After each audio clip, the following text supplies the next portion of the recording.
یا علی مدد. Otherwise, write Abu Ali Missionary, wise number 292. محمد المصطفیٰ وآل محمد المصطفیٰ الی قیامہ. صاحب میرا ایک جو نرالمب، صاحب میرا ایک جو نرالمب، امرت نام کہیں گے، امرت نام لئیں گے، سچ کہیں گے، اے حق لئیں گے، وے مہنگے بھائی وے. پنجابی گنان ہے، آپ نے شاید سنا نہیں ہوگا. بڑی میٹھی زبان کے اندر پیر فرماتے ہیں کہ جو میرا مولا ہے وہ نرالا ہے. نرالا کہتے ہیں کہ جس کو کوئی پرواہ نہ ہو. نرالا اس کو کہتے ہیں کہ جس کو کسی بھی چیز سے تعلق اور سبند نہیں ہوئے، یعنی کہ محتاج نہیں، کوئی چیز کی حاجت نہیں، کوئی چیز سے مجبور نہیں. وہ مالک ہے، اور عربی زبان کے اندر اس کا نام ہے صمد. ہم صبح تسبیح نکالتے ہیں اللہ صمد، یعنی اللہ جو ہے وہ بے نیاز ہے، وہ نرالا ہے. مگر تم اس کا نام لو جو امرت ہے. امرت کہتے ہیں جو چیز پوائزن کو دور کرے اس کو امرت کہتے ہیں. پوائزن کو، خرابی کو، گندگی کو دور کرے وہ امرت ہے. اور مولا کا جو نام ہے وہ انسان کے من کی گندگی کو دور کرتا ہے. مولا کے نام سے دل کی پوائزن دور ہوتی ہے، نئی زندگی ملتی ہے، بیماری دفع ہوتی ہے. موت سے بچانے والی جو دوا ہے اس کو امرت کہتے ہیں. اس کو ہمارے گنانوں میں بہت سے طریقے سے بیان کیا گیا ہے. اس کو رسائن بھی کہتے ہیں. حالانکہ رسائن وہ کیمیا ہے کہ اگر ترانبے کو میلٹ کر کے ایک چٹکی جتنی خاک اس میں ڈال دو تو وہ سونا بن جائے، اس کو رسائن کہتے ہیں. اور ہمارے پیروں نے مولا کے نام کو رسائن بھی کہا ہے کہ ہمارا جو انت کرن ہے، ہماری زندگی لوہے اور ترانبے کی طرح ہے جس کی کوئی قیمت نہیں، لیکن کبھی وہ رسائن ایک چٹکی ڈال دو، وہ چٹکی اس کی محبت کی ہے تو تم سونا بن جاؤ گے، تمہاری قیمت بڑھ جائے گی. امرت نام لئیں گے، اے سچ کہیں گے. مولا کا نام لو اور سچ کہو. تو پھر کہتے ہیں اے حق لئیں گے، تو تمہارا جو حق تمہاری محنت کا ہوگا وہ تم کو ملے گا. وے مہنگے بھائی وے میرے بھائی، یہ دو چیزیں یاد رکھو. ایک اور جنان میں اس کے لفظ ایک دوسرے سے ملتے نہیں لیکن بھاونا ملتی ہے. پھر کہتے ہیں کہ ایک آدمی ہے، اس کو تم بہت سناؤ، سنتا ہے مگر مانتا نہیں. تو اس آدمی کا حال ایسا ہے کہ جیسے ایک آدمی کا دھڑ تو ہے مگر گردن کٹ جائے تو سر بغیر کا یہ دھڑ کس کام کا ہے جی. بڑے سنے نے بوجھے ایسا، عقل مند ہے، کھاتا پیتا ہے، کام دھندا کرتا ہے، لوگوں کو لوٹتا ہے، بڑا ہوشیار ہے. اور ہوشیار اسی کو کہتے ہیں کہ جو دوسرے کو فریب دے سکے. آج کی زبان میں بھنا ہے، سنتا ہے اور بوجھتا بھی ہے، لیکن بھید نہ جانے کیسا ہے جی. بڑے سنے میں نہ جانے کیسا دن کل میں جو نماز گزارے سر بنا دھڑ کیسا. کلمے کو نہ پڑھو اور نماز پڑھو, اس میں اشہد ان لا الہ الا اللہ, اللہ کی شہادت قائم کرنے کی ہمارے دل کے اندر کہ خدا موجود ہے, یہ ایمان نہیں. اور وہ اشہد ان محمد رسول اللہ, اور محمد کی رسالت کو نہ مانے. وہ اشہد ان علی امیر المومنین علی اللہ, اور علی علیہ السلام کو اپنا امام نہ مانے, تو اس کی نماز جو ہے وہ رد ہے. اس کا حال ایسا ہے کہ سر کے بغیر دھڑ جو کوئی کام کا نہیں, وہ تو مردہ ہے. ان کا کہنا یہ ہے سجدے کرو, سب کچھ کرو, مگر ایمان نہیں تو کچھ نہیں. اپنا ایمان ٹھیک ہونا چاہیے, اپنا ایمان درست کرو اور حق پہ چلو, سچائی کو اختیار کرو, اس امرت نام کا رٹن کرو. سارا دن حضرت امام فرماتے ہیں سارا دن کسی نہ کسی طریقے سے ہمارا نام لیتے رہو. کوئی بھی نام لو, مولا کہتے ہیں اللہ اللہ کرو, یا علی کرو, یا محمد کرو. اتنے ہمارے امام ہوئے, مولا فرمایا کسی امام کا نام یاد کرو.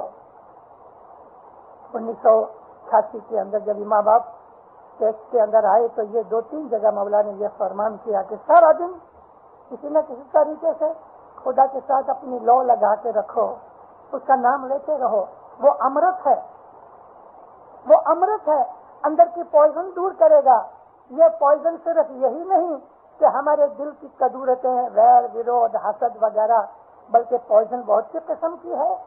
ہمارے اندر ابھیمان ہے, ہمارے اندر سوارتھ ورتی ہے, ہمارے اندر لالچ ہے, ہمارے اندر اور بھی ہمارے اعمال کی بدیاں برائیاں ہیں.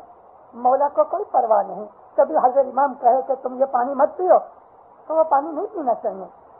اس میں کچھ ہے جو ہمیں معلوم نہیں, مگر وہ جانتا ہے کہ یہ پانی پینے سے تمہیں نقصان ہوگا.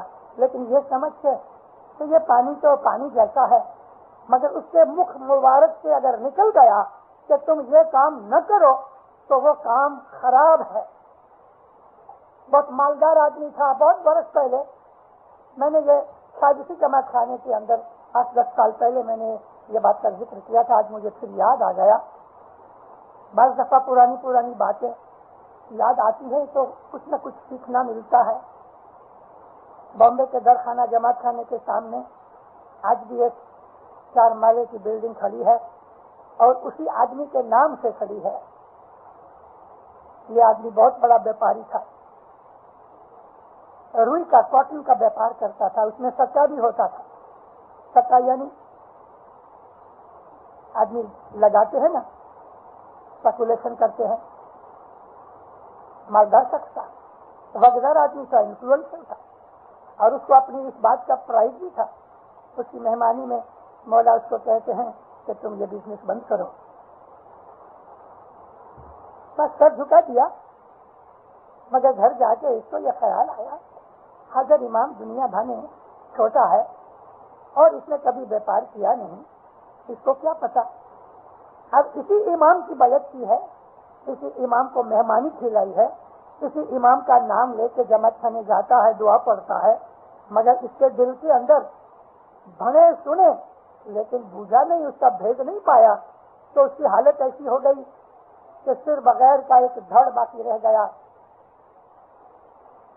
اسی دن جس دن اس کی مہمانی تھی, اسی دن کسی اور 2-4 مہمانیاں چھوڑ کے کسی اور شخص کی ایک مہمانی تھی.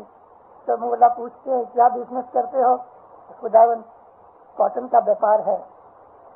سچا کرتے ہو؟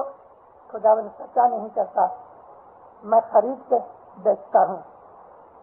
مولا فرمایا خوب کام کرو.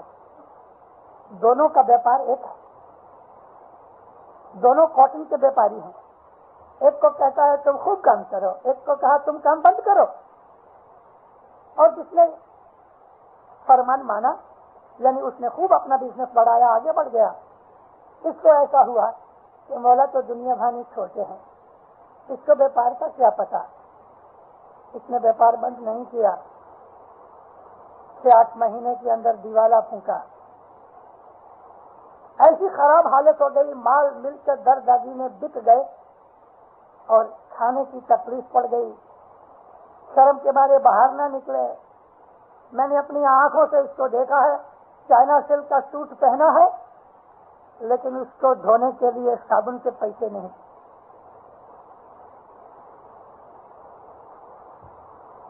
برس 1.5 برس کے بعد مولا واپس آئے. اب اس کی یہ طاقت نہیں تھی کہ مہمانی رکھ سکے. کسی اور کی مہمانی میں بیٹھا تھا پیچھے منہ جھکا کے. مولا ایسا ایسا کر کے اس کو دیکھا، اس کا نام لیا، جعفر. آنکھ اٹھائی، نزدیک بلایا، آنکھوں میں آنسو آئے. سب اپنے دونوں ہاتھ اپنے زانوں کے اوپر ایسا تھائی سے اوپر مار کے سب کہتے ہیں افسوس. جعفر ہم تم کو نہیں بولا بزنس بند کرو. ہاں خدا. جعفر ہم تم کو نہیں بولا بزنس بند کرو. ہاں خدا. جعفر اس کا کوٹ پکڑ کے ساتھ، یعنی ماں باپ کو اتنا دکھ لگتا تھا کہ میرا بچہ دکھی ہو گیا میری نافرمانی کر کے. میں نے تجھے کہا نا کہ آگ میں ہاتھ مت ڈالنا، پھر بھی تم نے آگ میں ہاتھ ڈالا. اب تو جل گیا ہے تو مجھے دکھ ہوتا ہے. ایسی بات بنی. اب مولا کیا کرے؟ ساری زندگی چلو پھر تو بچے بڑے ہو گئے، مگر وہ جاہو جلالی، وہ دبدبا، وہ انسان کے منہ کے اوپر رونق اور بڑائی اور سوارتھ اور پرائز پمپ نکل گیا. یہ حال ایسا بن گیا کہ سر بنا دھڑ کیسا. دیندارو، میں آپ سے عرض کرتا ہوں، میرا کام یہ ہے کہ میں جماعتوں کو یا ویکتیگت بھائی بہنوں کو میں مذہب سکھاؤں. میری زندگی اسی میں گئی ہے اور باقی بھی جو ہے وہ مولا اسی میں ہی گزارے، مجھے توفیق دے رہے. میں آپ کو یہ پوچھتا ہوں کہ آپ نے کبھی بیٹھ کے اپنے ایمان کو تپاس کیا کہ میرے ایمان کا ٹیمپریچر کتنا ہے؟ بہت سے لوگ ہیں وہ اپنی پلس دیکھتے ہیں کہ جوان آدمی ہے تو 76 78 اس کی پلس ہونی چاہیے، اور اگر بہت فاسٹ چل رہی ہے تو 5-10 اوپر نیچے کوئی بات نہیں، لیکن 100 کے اوپر جا رہی ہے تو ڈینجرس ہے. اور کبھی وہ 70-60 سے بھی نیچے آ رہی ہے تو بھی خراب ہے. بوڑھا آدمی ہے 60-65 برس کا، اس کی پلس ہے صبح کے وقت 55-60 ہوتی ہے اور کھانا پینا کھاوے تو 65 تک جاتی ہے. اپنی پلس دیکھتے رہنا چاہیے.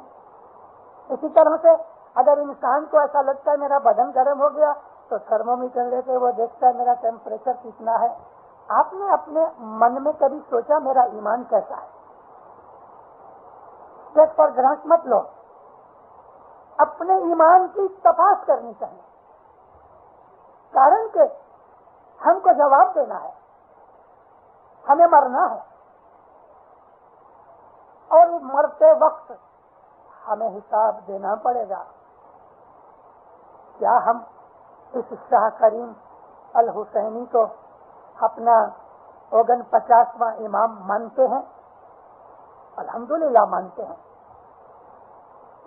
کیا ہم اسماعیلی مذہب کے اندر امام کا جو درجہ ہے ہم وہ مانتے ہیں کہ اس کو خالی امام مانتے ہو؟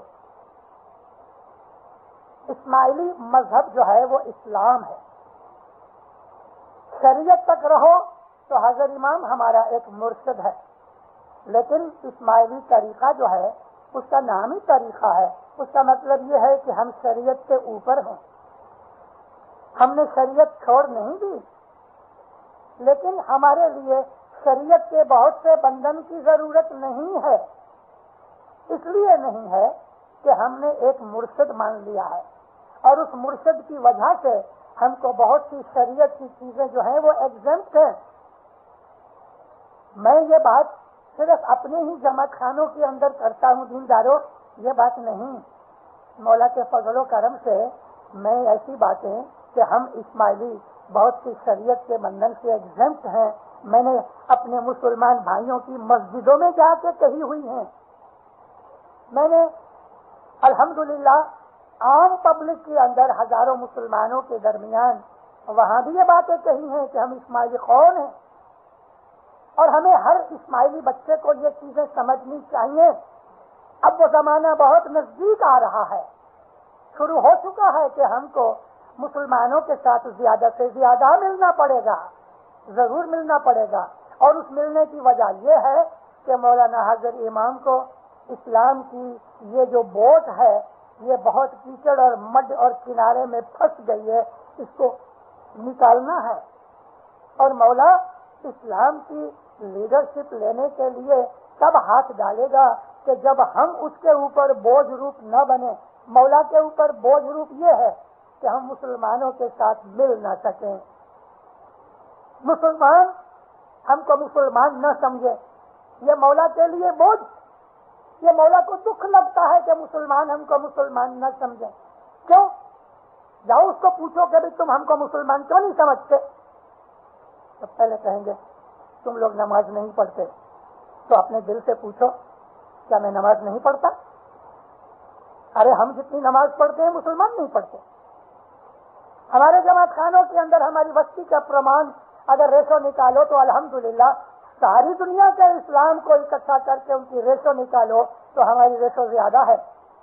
ہمارے 7-6 برس کے بچے جو ہیں وہ نماز پڑھتے ہیں اور ان لوگوں کے اندر 25-30 برس کے آدمی ہیں ان کو نماز نہیں آتی. ان کو کہو ہم برابر نماز پڑھتے ہیں مگر تم جس طرح سے پڑھتے ہو ہم اس طرح نہیں پڑھتے مگر پڑھتے ہیں.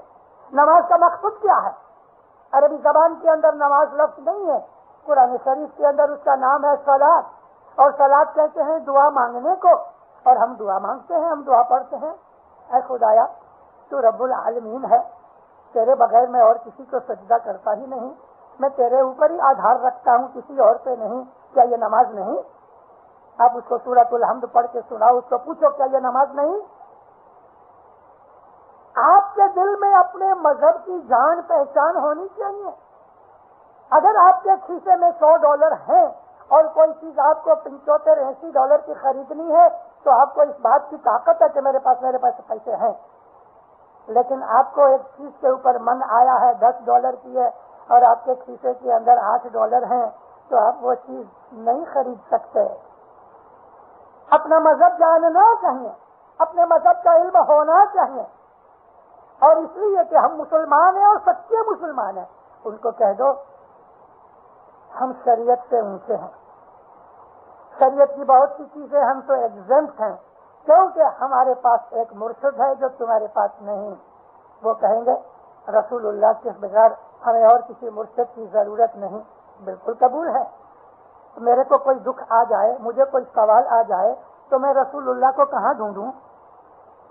آج کا ہی ایک سوال ہے کہ آج اس دنیا میں جہاں ہم رہتے ہیں کئی لوگ اپنا ہاتھ کسی کو دیتے ہیں، کوئی کڈنی کسی کو دیتا ہے، کوئی آنکھ کسی کو دیتا ہے. اچھا نکالو تو رسول اللہ کیا کہتے ہیں اس بابت میں؟ حدیث میں ملتا نہیں ہے تو میرے اوپر مرشد ہوئے تو میرا مرشد کہے ہاں دے سکتے ہو یا نہیں دے سکتے. تمہارے پاس کہاں ہے؟ کس مولوی نے تم کو اس بات کے لیے کوئی اجازت دی ہے؟ آپ اس کا منہ بند کر سکتے ہو. دوسرا سوال یہ ہوتا ہے کہ تم روزے نہیں رکھتے. ہماری بھی کچھ بھولیں ہیں تو صحیح ہیں، اور وہ یہ ہے کہ رمضان مہینے کے اندر ہم ان کے سامنے کھانا کھاتے ہیں یہ ظاہر کرنے کے لیے بچو تم روزے رکھو ہم کھاتے ہیں. ہمارا یہ ایٹیٹیوڈ برابر نہیں. رسول اکرم ایک دن بی بی فاطمہ کے گھر گئے. ماتا فاطمہ نے اپنی سہیلیاں اکٹھی کی تھیں، کچھ کھانا پینا چل رہا تھا. نبی کریم جب اندر آئے تو سب کھڑی ہو گئی. رسول اللہ بیٹھے، ان کو کچھ نصیحتیں کی. رسول اکرم دیکھتے رہے کہ ان بھائیوں میں ایک عورت تھی جس کا چھوٹا بچہ تھا 6-8 مہینے کا، اور وہ اس وقت طوفان پہ چڑھا تھا، ہنس رہا تھا، ماں کی کان پکڑتا تھا، منہ پکڑتا تھا، وہ اس سے کھیل رہی تھی. اور ایک اور دوسری عورت ایسا چننکی سے یعنی اسکانس کر کے اس کو دیکھتی تھی. رسول اکرم فوراً سمجھ گئے وہ جو عورت تیری آنکھ سے دیکھتی تھی اس کو بچہ نہیں تھا، وانجنی تھی. وہ ڈرائی تھی اور اس کو اولاد کا بہت شوق تھا، اور جس کا بچہ تھا وہ اس کو دیکھ کر اس کے دل میں جلاپا اٹھتا تھا۔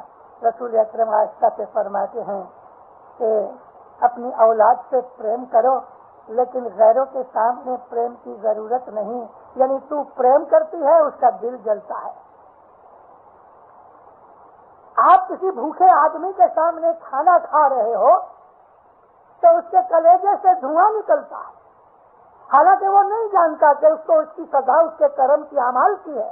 خدا نے اس کا رزق بند کیا ہے اس لیے کہ اس کے بد اعمال ہیں، اور تم کو خدا نے کسی دعا کی وجہ سے، کسی آدمی کی آشیش کی وجہ سے، کسی کے تم نے کچھ اچھا کام کیا ہے تو خدا نے تمہیں رزق دیا ہے، تو اس بھوکے آدمی کے سامنے تم چپ چپ کھا رہے ہو۔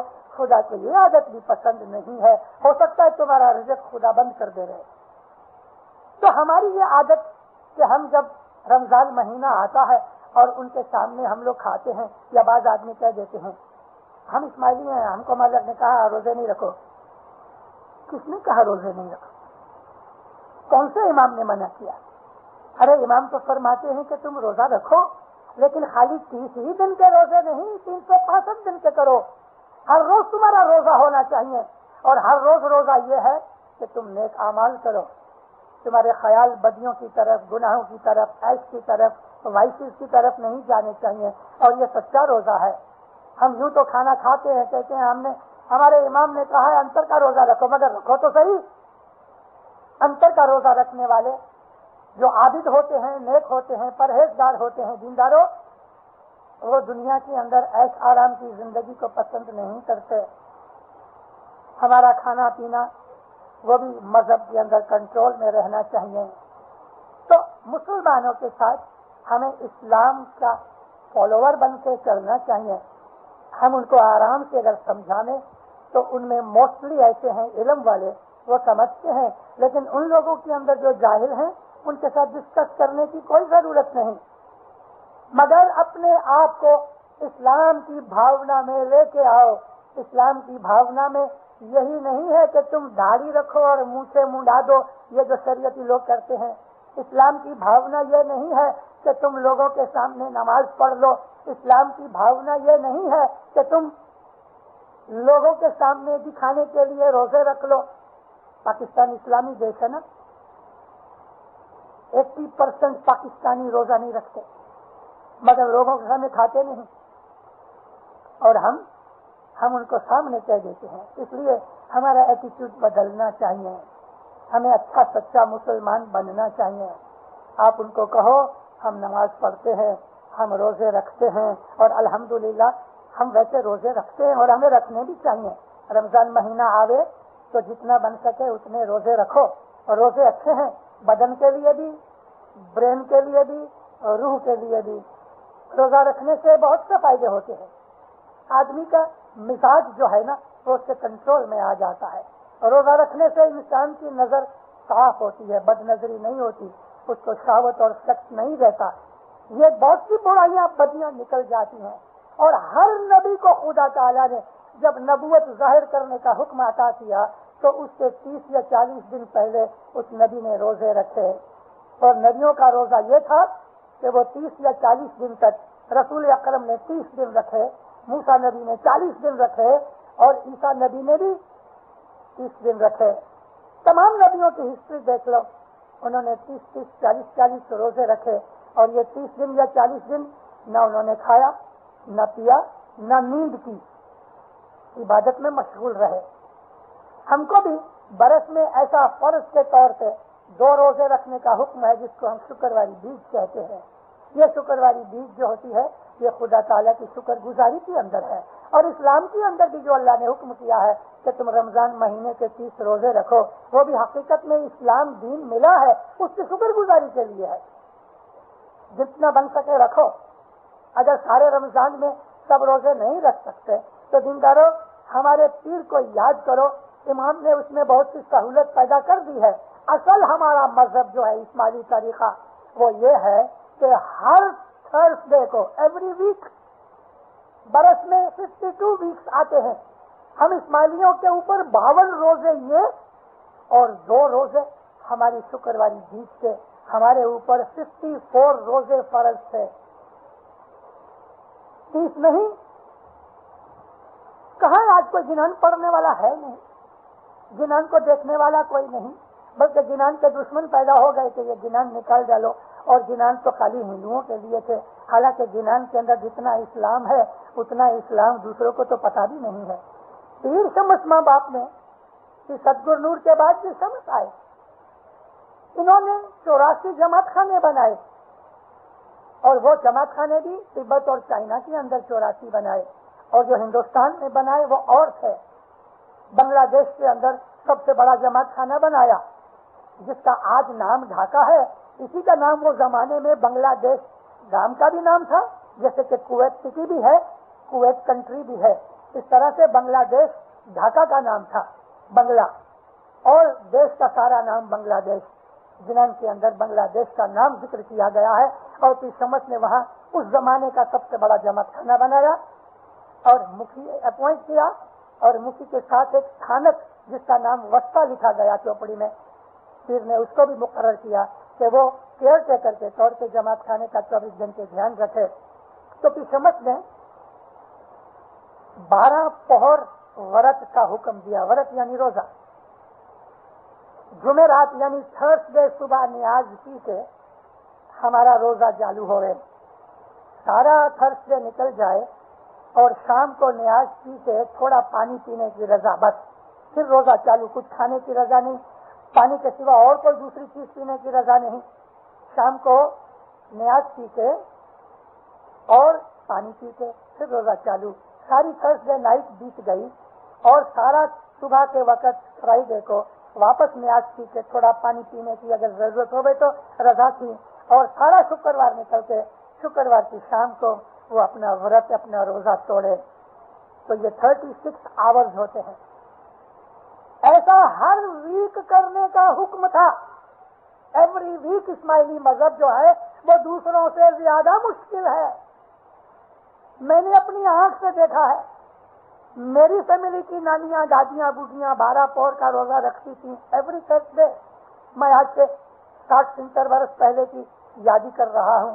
آج شاید ادھر کوئی ایسی بائی نظر نہیں آتی کہ جو 90 یا 100 برس کے قریب کی ہوئے، شاید ہوئے گی، مولا اس کو سلامت رکھے. ممکن ہے اس کو یہ چیز یاد ہے کہ نہیں، لیکن آغا علی شاہ ماں باپ کے زمانے تک لوگ سارے یہ ورت رکھتے تھے. مولانا علی شاہ ماں باپ نے اپنے پیری جومے کے لحاظ سے جماعت کو کہا کہ اچھا آج سے تم 12 پوری نہیں 4 پوری روزہ بنا دیا. پھر بھی کسی نے عرض کی کہ خداوند اگر ہم کو رکھنا ہو تو فرمایا رضا ہے، لیکن تم گناہ میں سے نکل گئے، یعنی اگر تم 12 پوری نہیں رکھو تو تمہارے اوپر پیر کا بھار نہیں. 4 پوری کا حکم کر دیا، اور وہ 4 پوری اس طرح سے کہ ایوری فرائیڈے صبح نیاز پی کے روزہ کا رکھو اور شام کو نیاز پی کے روزہ کھول ڈالو. تو یہ 52 ڈیز ہو جاتے ہیں برس کے اندر روزے کے، ایوری فرائیڈے. میرے پاس بہت سے لوگ کبھی کچھ اپنی طبیعت وغیرہ کی باتیں جب کرتے ہیں تو ان کو میں کہتا ہوں کہ تم ہر فرائیڈے کو صرف پانی پیو، اگر وہ بھی بند کر سکتے ہو تو زیادہ اچھا ہے. روزہ رکھو، کوئی چیز کھاؤ پیو نہیں. کبھی اسٹارٹنگ کرنی ہے آپ کر کے دیکھو، 6 مہینے آپ کی روح کو کتنا فائدہ ہوتا ہے. پہلے فائدہ شریر کو ہوگا، پھر برین کو ہوگا، اس کے بعد روح کو اس کا فائدہ پہنچے گا. ایوری فرائیڈے آپ کچھ پکی ہوئی چیز نہ کھاؤ، کوئی چیز نہیں. چولہے کے اوپر گرم کی ہوئی چیز نہیں چاہیے، چائے بھی نہیں چاہیے، گرم کیا ہوا دودھ بھی نہیں چاہیے، لیکن لکوڈ پیو، لکوڈ جوس پیو، فروٹ کا رس پیو، دودھ پیو، چھاچ پیو. کھانا کچھ نہیں، اور چولہے سے گرم کی ہوئی چیز نہیں کھانی چاہیے. کر کے دیکھو، اس میں تو کوئی مشکل نہیں. لیکن کبھی یہ عادت بن جاوے اور ہر فرائیڈے کو جو روزہ رکھو تو یہ چیز روحانیت کے لیے بہت فائدہ مند ہے. تو یہ میں نے بیچ میں بات نکالی، ہمارے مذہب نے ہم کو روزے سے مکت نہیں کیا. ان کے لیے شریعتیوں کے لیے تو 30 روزے ہیں، ہمارے لیے تو 54 روزے ہیں، 54 روزے، 52 سمجھ لو، کیونکہ 2 شکرواری بیچ بھی شکروار کو ہی آتی ہیں، انکلوڈ ہو جاتی ہیں. 52 روزے ہم کو حکم کیا گیا ہے. ایسا کسی کو نہیں کہو ہمارے امام نے ہم کو روزہ رکھنے کا منع کیا ہے. اور اگر کوئی ایسا کہتا ہے مجھ کو فرمان دکھاؤ، اپنی مطلب نکالنے کی بات مت کرو. تو دیندارو، ہمارا اسماعیلی مذہب جو ہے یہ اسلام کا احسن. میں عرض یہ کرتا تھا کہ اسماعیلی مذہب میں ہمارا ایمان یہ ہے کہ وہ خدا جس نے زمین آسمان بنایا وہ نور ہے، اس کا کوئی شریر نہیں. وہ نور اترتے اترتے حضرت آدم سے لے کے حضرت امام تک یہ اماموں کی ونشاولی میں رہا. ہم اس نور کو مانتے ہیں، ہم اس نور کی عبادت کرتے ہیں، اس نور کو سجدہ کرتے ہیں، اس نور کو یاد کرتے ہیں، اس نور کے اندر مگن اور مست ہیں. ہمارا مذہب جو ہے اسماعیلی طریقہ حضرت امام کے نور کی عبادت کرتا ہے اور یہی اللہ کی عبادت ہے. اللہ کی. غالب ایک بہت بڑا قوی ہوا دلی کے اندر. ہندوستان کے مسلمان، پاکستان کے مسلمان، افغانستان کے مسلمان، ایران کے مسلمان اور مڈل ایسٹ میں اور بھی بہت سے ہیں جو غالب شاعر کو بہت عزت کی نظر سے دیکھتے ہیں. غالب بہت سے لوگ سمجھتے ہیں وہ سنی تھا، بہتوں نے کہا کہ وہ شیعہ تھا. غالب کہتا ہے کہ میں علی کا نام لیتا ہوں، بو تراب کی میں بندگی کرتا ہوں، تو اس کا مطلب یہ ہے کہ میں حق کے ساتھ ملا ہوا ہوں. حق یعنی اللہ. علی کی بندگی کرتا ہوں وہ کہتا ہے، اور یہی عبادت ہے میری. علی جو ہے وہ علی شریر میں کہ جس نے خیبر کا قلعہ توڑا اپنی قوت اور طاقت سے، ہم اس کے شریر کی عبادت نہیں کرتے. ہمارے اندر علی جو اس میں ذکر ہے، اللہ کے سینکڑوں نام ہیں، ان ناموں میں ایک نام ہے علی، اور یہ علی اسماعیلی مذہب کے اندر اسم الذکر ہے. ہم علی کو یاد کرتے ہیں، یا علی مدد کہتے ہیں، اٹھتے بیٹھتے علی کا ورد کرتے ہیں. علی علی حق، علی حق، علی حق ہے. علی علی کو یاد کرو، علی کا ورد کرو. آپ کے دل کے اندر، آپ کے بدن کے اندر طاقت پیدا ہو جائے گی، کیونکہ علی کے ساتھ قوت اور طاقت کا سبند ہے. تو سارا دن کسی نہ کسی طریقے سے امام کو یاد کرتے رہیں، بدیوں برائیوں سے بچتے رہیں. مومنوں، مذہب ایمان یہ ہے کہ ہماری بدیاں برائیاں مٹتی جائیں، بڑے نہیں مگر گھٹتی جائیں.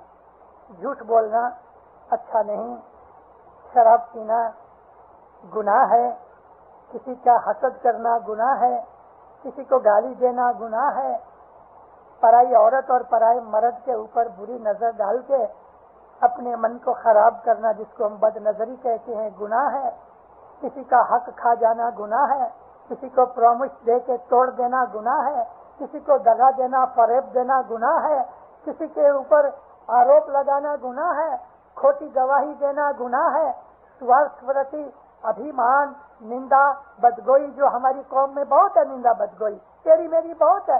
کسی آدمی کے ورود میں ہم خوب چرچا کرتے رہتے ہیں اور ہمارے دل میں خوشی ہوتی ہے کہ میں نے اس کا کچھ نام لیا ہے. اگر ذرا سی بھی کوئی آدمی کی کوئی بھول ہو جائے یا کوئی اس کو تکلیف آ جائے اور کسی کو پتہ لگ جائے تو بعض آدمی کے پیٹ میں یہ بات نہیں رہتی جب تک کہ 10-20 کو بول رہے سنا وہ فلانے کو ایسا ہو گیا، فلانے نے ایسا کیا، تو تیرے کو کیا ہے اس سے. مگر یہ ہماری فطرت ہو گئی ہے. نندا کرتے ہیں، تیری میری کرتے ہیں، حسد کرتے ہیں، بدگوئی کرتے ہیں. یہ بدیاں برائیاں پھر ہم کو عبادت سے دور ہٹا دیتی ہیں، مولا سے دور لے جاتی ہیں. روحانیت مر جاتی ہے یا چھپ جاتی ہے. ہمارے اندر شیطانیت پیدا ہو جاتی ہے. ایول اسپرٹ ہم کو پکڑ لیتی ہیں، ڈیولش آئیڈیاز پیدا ہو جاتے ہیں اور پھر دنیا کی اور بھی بہت سی بدیاں برائیاں ہمارے مذہب میں آ جاتی ہیں. یہ روحانی فیملی ہے. یہ جو جماعت ہے ہماری دینداروں، یہ روحانی فیملی ہے. اس کے اندر شاہ پیر ہمارا ماں باپ ہے اور اس روحانی فیملی کے اندر اچھائیاں ہونی چاہیے. غیروں کو دیکھ کے ہمارے اندر وہ بدیاں نہیں آنی چاہیے. یہاں کینیڈا کی جماعت میں آج لگ بھگ 20 برس ہوئے. جماعت بڑھتی رہتی ہے، الحمدللہ اور بھی بڑھے گی، اور بھی بڑھے گی. میں کہا کرتا ہوں اور میری دعا بھی ہے، مولا سے مانگتا رہتا ہوں کہ انشاءاللہ 2000 سن تک نارتھ امریکہ میں 1 لاکھ اسماعیلی کی جماعت ہوگی. 60-65 ہزار کے قریب تو ہو گئی ہے، بلکہ سنتر کے قریب ہو گئی ہے. یہ کوئی بڑی بات نہیں. اور دینداروں، یہ بھی ایک میرے دل کی آواز ہے. وہ دھنی جانتا ہے بہتر کیا سچ ہے کیا نہیں، لیکن میرے دل کی ایک آواز ہے کہ آج نہیں کل نہیں، یہ جومے میں نہیں تو کسی نہ کسی دوسرے جومے میں فیوچر میں کینیڈا کے اندر حضر امام کا رہٹھان آئے گا، جو آج ایگلیمو میں رہتا ہے نا، چاہے یہ حضر امام آ کے رہے، چاہے فیوچر کوئی امام آ کے رہے، لیکن امام کا تخت جو ہے وہ کینیڈا میں آئے گا۔ ہماری ادھر کی جماعت کے اوپر بھوش میں، فیوچر میں بہت سی رسپانسبلٹیز آئیں گی، بہت سے ہمیں کام کرنے ہیں، لیکن ہماری روحانی طاقت گھٹتی جاتی ہے۔ آج سے ہمارے 100، 500، 1000 برس پہلے ہمارے بڑے بڑے دائیوں نے، ہمارے لیڈروں نے، اسماعیلیوں نے جو مہان کام کیے، اس کے پیچھے راز کیا تھا؟ ان کی روحانی طاقت کے بل کے اوپر انہوں نے وہ کام کیے کہ جو غیر نہیں کر سکے۔ آپ کبھی ہسٹری پڑھو تو جتنے بھی مسلمانوں کے اندر لرنڈ آدمی ہوئے ہیں، ان کے اندر میجورٹی اسماعیلیوں کی رہی، ان کی اپنی اسماعیلی پنے کے حساب سے، کیونکہ شیعہ سنی سب کو اکٹھا کرو اور گروپ وائز سے بھی آپ خیال کرو تو اسماعیلیوں کا نمبر ہمیشہ فرسٹ رہا ہے، سائنس میں بھی، فلسفی میں بھی، حساب میں بھی، علم میں بھی۔ اسماعیلیوں نے بہت بڑے بڑے کام کیے، اور یہ کام کرنے کی تک فیوچر میں ہم کو ملے گی، ضرور ملے گی۔ مگر آج ہم ادھر آ کے یہاں کی یہ جو سوسائٹی ہے کہ جس میں سے خدا نکل گیا ہے، یہ جو کرسچن لوگ ہیں، نام کے کرسچن رہ گئے ہیں، ان لوگوں کے اندر مذہب کے اوپر عمل نہ کرنے کے کارن سے بہت سی بدیاں گھس گئی ہیں۔ ان کے پادری، ان کے مشنری ٹی وی میں اور دوسرے پروگراموں میں آپ دیکھو تو وہ بھی بیچارے چلاتے اور روتے ہیں اور ان کو بولتے ہیں، سمجھاتے بھی ہیں۔ ان کی بدیاں ہم کو نہیں چاہیے، ان کی زندگی ان کے ساتھ مبارک، ان کا کلچر ہم کو لینے کی کوئی ضرورت نہیں۔ اپنی اولاد کو، اپنے بچوں کو سکھاؤ کہ ہمارا کلچر، ہماری پرونالی کا، ہماری ٹریڈیشنز جو ہیں ہمیں ان کے اوپر چلنا ہے۔ یہ بات برابر نہیں ہے کہ ہم ادھر رہ کے ان لوگوں کی کاپی کر کے شادی کیے بغیر میاں بیوی کے طور کے اوپر رہتے ہوئے۔ ہماری جماعت کے اندر ایسے کچھ لوگ ہیں کہ جن کو کامن لا میرج کہتے ہیں، نکاح کے بغیر، سول میرج کے بغیر دو لڑکا لڑکی آپس میں دوست کے طور پہ رہتے ہیں اور بچے پیدا کرتے ہیں۔ ہمارے اسلام میں، ہمارے اسماعیلی طریقے میں یہ دونوں حرام ہیں، ہمارے لیے یہ اچھا نہیں۔ جگار کھیلنا، ڈرگ پینا، سگریٹ پینا، شراب پینا اور ان چیزوں کے اندر مست رہنا ہمارے مذہب میں جائز نہیں۔ یہ سنگل پیرنٹس جو ہے، یہ ان لوگوں کی توت پتوت ہے، ہماری نہیں۔ ہمارے مذہب کے اندر تو یہ ہے کہ میرے مولا نے کہا ہے کہ اگر کوئی ودوا ہو جائے اور اس کی عمر بہت بڑی نہیں ہوئی تو اس کو جلدی سے میرج کر لینی چاہیے۔ مکھی حسن لال جی دیوراج، ہندوستان کے درخانہ کے مکھی، ان کی ایک بیوی گزر گئی۔ کبھی مکھی صاحب کی عمر لگ بھگ 48 سے 47 برس کی تھی۔ انہوں نے دوسری میرج کی، کم نصیبے وہ دوسری میرج وہ بھی گزر گئی، عمر بڑی ہو گئی۔ تیسری میرج کی، وہ بھی گزر گئی۔ مکھی 65 برس کے ہو گئے اور اس نے طے کیا کہ اب میرج نہیں کرنی۔ مولانا امام سلطان محمد شاہ نے تعلیقہ بھیجا جو جماعت میں پڑھا گیا، میں مکھی کو عرض کرتا ہوں کہ وہ شادی کرے۔ ابھی ظاہر میں تعلیقہ آیا تو مکھی نے چوتھی شادی کی جو چھوڑنی پڑی اور 5ویں شادی کر کے پھر گزر گئے۔ ہمارے مذہب کے اندر رسول اکرم کو لو، نبی کریم نے اپنی عمر کی جو پہلی جوانی میں شادی کی 25 برس کی عمر میں بی بی خدیجہ کے ساتھ، نبی اس وقت کنوارے تھے، بی بی خدیجہ 2 دفعہ ودوا ہو گئی تھی اور 40 برس کی عمر تھی، یعنی اپنے سے 15 برس بڑی تھی۔ جب تک بی بی خدیجہ رہیں، بی بی فاطمہ کی ماں، تب تک نبی نے کوئی دوسری شادی نہ کی، اور جب ہی وہ گزر گئیں تبھی نبی کریم کی عمر 53 برس کی 53 ایئرس کی تھی۔ حضور نے اس کے بعد 10 میرجز کی، 10 میرجز، اور ساری زندگی کے اندر صرف ایک ہی لڑکی کنواری تھی، بی بی خدیجہ، جس کے ساتھ شادی کی، اور حضور نے شادی وہ بھی ابو بکر کے دبانے سے کی، ان کے باپ نے۔ لیکن آپ خیال کرو کہ رسول اکرم نے 73 ایئرس کی سلمہ کے ساتھ شادی کی، 73 برس کی عمر کی عورت کے ساتھ نبی نے شادی کی۔ شادی کا مطلب کوئی دنیا کی، آپ کو کھلے طور پہ کہہ دوں کہ کوئی سیکس کی بات نہیں ہے۔ شادی کے اندر یونین ہے،